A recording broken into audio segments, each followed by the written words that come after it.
আমাদের ক্ষয়ে কি বলেছে জাওয়াদের লেখা, ওই যে জাওয়াদ যে সংখ্যাটা লিখছিল এই সংখ্যা দ্বারা কি বলেছে লেখা বৃহত্তম সংখ্যা ও ক্ষুদ্রতম সংখ্যা দিয়ে কি করতে বলেছে বিয়োগফল 9 দ্বারা বিভাজ্য। তাহলে আমরা একটু বৃহত্তম সংখ্যাটা লিখে ফেলি। তাহলে বৃহত্তম সংখ্যা কিভাবে বুঝবো? বৃহত্তম সংখ্যা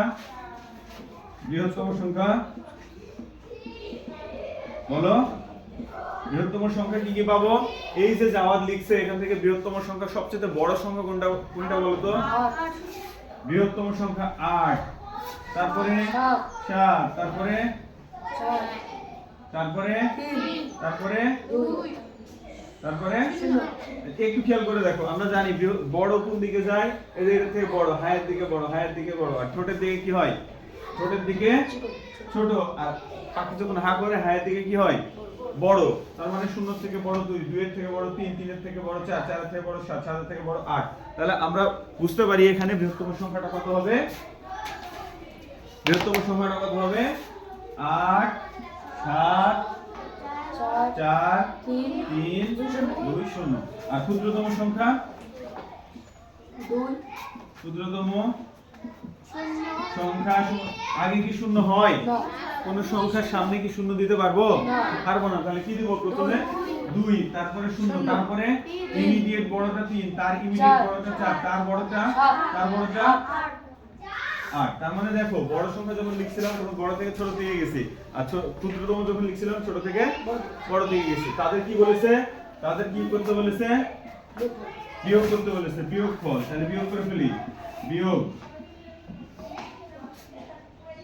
বিয়োগফল তোমার কত হবে বলো তো? 10 থেকে 8 বাদ গেলে 2, হাতে থাকে 1, 8 আছে কত হলে 12, 8 4 12, হাতে থাকে 1, 4 থেকে 5, 5 আছে কত হলে 13 পাবো।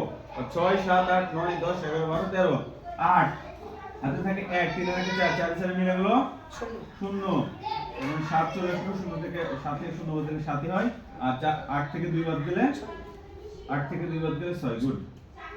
তাহলে আমরা এই সংখ্যাটা পেয়ে গেছি। এটাকে কি বলেছে? 9 দ্বারা বিভাজ্য। 9 দ্বারা বিভাজ্য হওয়ার শর্ত কি? 9 দ্বারা বিভাজ্য হওয়ার শর্ত কি? বিভাজ্য হওয়ার জন্য কি করতে হয় আমাদের?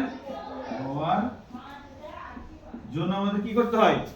পুরো সংখ্যাটাকে কি করতে হয়? যোগ করতে হয়। এখানে যতগুলো সংখ্যা আছে সবগুলোকে কি করতে হয়? যোগ করতে হয়। 7 যোগ 0 যোগ 8 যোগ 4 যোগ 2 দিয়ে যোগফল যেটা পাবো,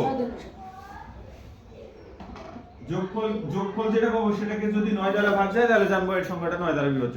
তাহলে যোগ করে কত হয়? 4 আর 2 8, 6 8 14, 14 এর সাথে 21, 21 আর 6 27, 27 কে কি 4 দ্বারা 9 দ্বারা ভাগ যায়? 27 কে আমরা চেক করি, 27 কে 9 দ্বারা ভাগ যায়। যার প্রমাণ দেখো, 9 দিয়ে 27 কে ভাগ করি, 3 9 27, 9 দ্বারা ভাগ যায়। আমরা বলে দিচ্ছি 27 কে 9 দ্বারা ভাগ যায়। অতএব সংখ্যাটি 9 দ্বারা বিভাজ্য। বুঝা গেছে কি? একটু আরেকটা আবার রিভিশন দিয়ে নিই। আমাদেরকে বলেছিল জাওয়াদের লেখা অঙ্কগুলো দ্বারা গঠিত বৃহত্তম ও ক্ষুদ্রতম সংখ্যা। তাহলে বৃহত্তম সংখ্যা আমরা অলরেডি বের করে ফেলেছি। এই যে সংখ্যাটা সে লিখছিল সেখান থেকে বৃহত্তম সংখ্যা বের করে ফেলিনি। তারপরে কি করছি? ক্ষুদ্রতম সংখ্যা বের করে ফেলেছি। দিয়ে কি বলেছে? তাদের বিয়োগফল, তাদেরকে বিয়োগ করে দিয়েছি। বিয়োগ করে যেটা পাইছি সেটা তারা আবার বলেছে কি 9 দ্বারা বিভাজ্য। এবার একটু চেক করে দেখছি। 9 দ্বারা বিভাজ্য হওয়ার প্রথম শর্ত হলো সংখ্যা সবগুলোকে কি করে দিতে হবে? একক, দশক, শতক, হাজার, অযুত, লক্ষ যত যা আছে সব একটা অঙ্ক কি করতে হবে?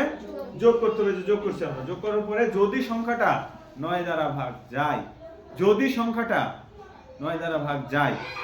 অর্থাৎ সংখ্যাটা না, যোগফল যদি 9 দ্বারা ভাগ যায়, এই যে যোগফল আমরা বলেছি 27 কে 9 দ্বারা ভাগ যায়, কারণ আমরা প্রমাণ দেখে বলেছি যে 27 কে 9 দ্বারা ভাগ যায়।